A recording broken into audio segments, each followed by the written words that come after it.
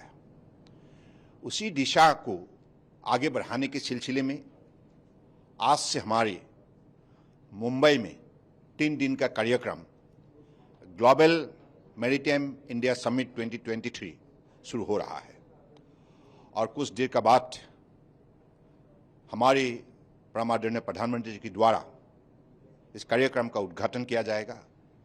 इस कार्यक्रम में देश और विदेश की हमारी मैरीटाइम ब्राजील के फुटबॉल दिग्गज रोनाल्डिनो इन दिनों पश्चिम बंगाल की 2 दिवसीय यात्रा पर है। रोनाल्डिनो ने कोलकाता में इमामी समूह द्वारा आयोजित एक कार्यक्रम में भाग लिया। 2002 विश्व कप विजेता ब्राजील टीम का हिस्सा रहे रोनाल्डिनो का इमामी समूह ने गर्मजोशी से स्वागत किया और इनको सम्मानित किया। रोनाल्डिनो इस दौरान जहां भी गए वहां फैंस ने बार्सिलोना और AC मिलान के स्टार खिलाड़ी का स्वागत रोनाल्डिनो रोनाल्डिनो ब्राजील ब्राजील के नारों से किया। इस 43 साल के पूर्व खिलाड़ी ने सबका शुक्रिया अदा भी किया।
मेरठ के लोहिया नगर के एक मकान में जोरदार विस्फोट हुआ।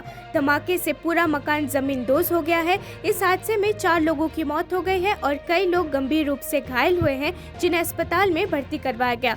हादसे की जानकारी मिलते ही इलाके के सीओ थानेदार मौके पर पहुंचे। पुलिस और स्थानीय नागरिक राहत कार्य में जुटे हुए हैं।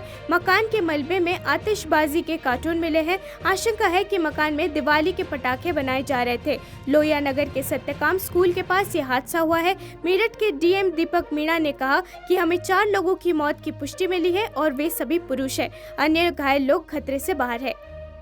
देखिए, लोहिया नगर में एक यहाँ पे बंद एक स्टॉक कर रखा था, जिसमें साबुन है जो प्रथम दृष्टया दिख रहा है और कुछ मशीनरी है। यहाँ पे एक मतलब ये दहा है घर और इसके इम्पैक्ट की वजह से अगल बगल में भी असर पड़ा है और अभी तक 5 लोग जो इसमें इंजर्ड हुए हैं उनको तत्काल मेडिकल कॉलेज भेज दिया गया है। वहाँ टीम को एक्टिवेट कर दिया गया है और यहाँ पे भी लगातार टीम काम कर रही है और इसके अलावा कोई और किसी की सूचना नहीं है कि जो यहाँ पे और मलबे में या कहीं हो। फिर भी हमने टीम मोबिलाइज करके अब तत्काल मलबे को भी हटा रहे हैं कि कोई भी गुंजाइश ये ना रहे कि कोई भी नीचे दबा हुआ। सर, ये किस चीज की फैक्ट्री थी, क्या काम होता था इसके लिए? नहीं, देखिए, प्रथम दृष्टया अभी ये देखने में समझ में आया है कि कोई हिमाचल प्रदेश कबड्डी एसोसिएशन ने एशियन खेलों में स्वर्ण पदक विजेता खिलाड़ियों को सम्मानित किया। चाइना के हांगझोउ में आयोजित एशियन खेलों में पुरुष वर्ग में कबड्डी खिलाड़ी विशाल भारद्वाज, महिला कबड्डी टीम की कप्तान रितु नेगी और टीम के अन्य खिलाड़ी निधि शर्मा, ज्योति, पुष्पा राणा और सुषमा शर्मा ने शानदार प्रदर्शन किया था, जिन्हें हिमाचल की संस्कृति के अनुसार शॉल और टोपी पहनाकर सम्मानित किया गया। इस मौके पर प्रदेश के मुख्यमंत्री सुखविंदर सिंह सुक्खू भी कार्यक्रम में शामिल हुए। सीएम सुखविंदर सिंह सुक्खू ने कहा कि ये खुशी की बात है कि कबड्डी में हिमाचल की 5 बेटियों ने एशियन खेलों में हिमाचल का मान बरकरार रखा है और भारत का गौरव बढ़ाया है। इन सभी खिलाड़ियों के सम्मान में प्रदेश सरकार की तरफ से एक अलग समारोह का आयोजन किया जाएगा। उसकी रूपरेखा हमारी तरफ से बनाई गई है। कबड्डी एसोसिएशन के द्वारा ये सम्मान समारोह उन बेटियों के लिए रखा गया था जो बेटियां एशिया में हमारा परचम लहराया, देश का परचम लहराया, हिमाचल का परचम लहराया। और मुझे खुशी की बात सबसे ज़्यादा ये है कि हिमाचल से कबड्डी में 5 बेटियों ने जाकर एशिया में हिमाचल की धाक को भी बना रखा और हिंदुस्तान के गौरव को भी। प्रधानमंत्री नरेंद्र मोदी ने वीडियो कॉन्फ्रेंसिंग के माध्यम से वैश्विक समुद्री भारत शिखर सम्मेलन के 3रे संस्करण का उद्घाटन किया। उन्होंने शिखर सम्मेलन में सभी का स्वागत किया। उन्होंने कहा कि आज एक नई विश्व व्यवस्था आकार ले रही है और इस बदलती विश्व व्यवस्था में दुनिया नई आकांक्षाओं के साथ भारत की ओर देख रही है। प्रधानमंत्री नरेंद्र मोदी ने 23,000 करोड़ रुपए से अधिक की परियोजना का उद्घाटन और शिलान्यास किया। उन्होंने कहा, ग्लोबल मैरीटाइम इंडिया समिट के 3रे संस्करण में मैं आप सभी का अभिनंदन करता हूं। इससे पहले जब हम 2021 में मिले थे तब पूरी दुनिया कोरोना की अनिश्चितता से घिरी हुई थी। तब कोई नहीं जानता था कि कोरोना के बाद का विश्व कैसा होगा, लेकिन आज दुनिया में एक नया वर्ल्ड ऑर्डर आकार ले रहा है। और सज्जनों, ग्लोबल मैरीटाइम इंडिया समिट के 3रे संस्करण में मैं आप सभी का अभिनंदन करता हूं। इससे पहले जब हम 2021 में मिले थे तब पूरी दुनिया कोरोना की अनिश्चितता से घिरी हुई थी। कोई नहीं जानता था। कांग्रेस सांसद राहुल गांधी मिजोरम के आइजोल में भारतीय जनता पार्टी पर जमकर निशाना साधा। उन्होंने कहा कि अधिकतर भाजपा नेताओं के बच्चे वंशवादी है। अमित शाह का बेटा तो क्रिकेट चला रहा है। वहीं उन्होंने कहा कि वो विकेंद्रीकरण चाहते हैं, लेकिन भाजपा इसके खिलाफ है। राहुल गांधी ने पत्रकारों से पूछा कि अमित शाह, राजनाथ सिंह जैसे तमाम भाजपा नेताओं के बच्चे क्या कर रहे हैं। आखिरी बार सुना था कि अमित शाह का बेटा भारतीय क्रिकेट चला रहा है। उन्होंने कहा, अनुराग ठाकुर जैसे तमाम भाजपा के बच्चे वंशवादी है। कांग्रेस नेता ने कहा कि वो मिजोरम के लोगों को संदेश देना चाहते हैं। वो बहुत स्पष्ट है कि कांग्रेस पार्टी के पास एक कार्यक्रम है, एक रिकॉर्ड है। So at this point of time for Congress, how challenging it is to keep their positions intact when there is a most important election, that is 2024, as far as Indian alliance is concerned. And at the same time, we have seen the way BJP is campaigning, targeting Congress on issues of corruptions, on dynasty politics, and other things, vote bank politics. Which party? Which? BJP. What does Amit Shah's son do? What is he doing exactly? What does Rajnath Singh's son do? No, but I'm asking you the question. You're talking about dynasty politics. Last I heard, Amit Shah's son is running Indian cricket. Madhya Pradesh Congress के अध्यक्ष कमलनाथ ने मंगलवार को राज्य के आगामी विधानसभा चुनावों के लिए पार्टी का घोषणा पत्र जारी किया, जिसमें प्रदेश के सभी नागरिकों के लिए 25 लाख रुपए का स्वास्थ्य बीमा कवर, अन्य पिछड़ा वर्ग के लिए 27% आरक्षण और राज्य की एक IPL टीम बनाने सहित कई वादे किए गए हैं। राज्य के मुख्य विपक्षी दल कांग्रेस ने अपने 106 पन्नों के घोषणा पत्र में 59 वादों को सूचीबद्ध किया है। इसमें किसानों, महिलाओं और सरकारी कर्मचारियों सहित समाज के सभी वर्गों के लिए आश्वासन शामिल है। कमलनाथ ने कहा कि ये वचन पत्र मध्य प्रदेश की जनता के लिए खुशहाली और समृद्धि का संदेश है।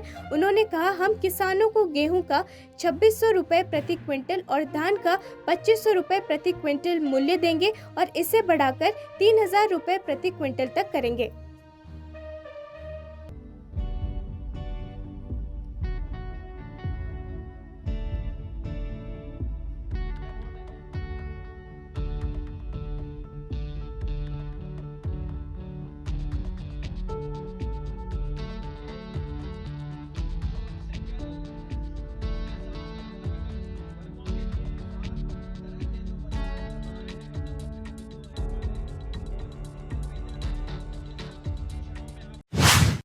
सेम सेक्स मैरिज के मामले पर सुप्रीम कोर्ट ने अपना फैसला सुना दिया है।